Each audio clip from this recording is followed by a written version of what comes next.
In other news, the UN Secretary-General Antonio Guterres has urged warring parties in Syria's northwest to respect a ceasefire. Now, this comes after 43 fighters were killed on Monday in clashes between the Syrian government forces and rebels. A statement released by the United Nations said that Guterres urged all parties to uphold international humanitarian law and protect civilians.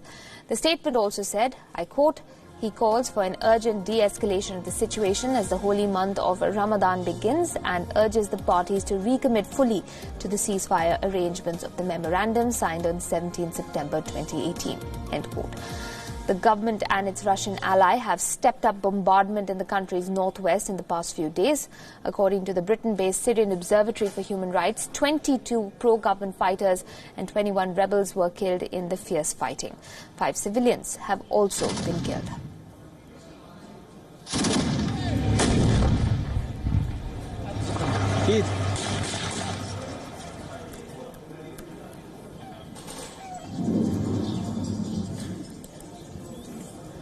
The Russian Defense Ministry said that rebel forces fired rockets at a Russian airbase. They were repelled with an attack causing no casualties or damage. Syrian troops captured a village and a strategic hill from insurgents during this fighting.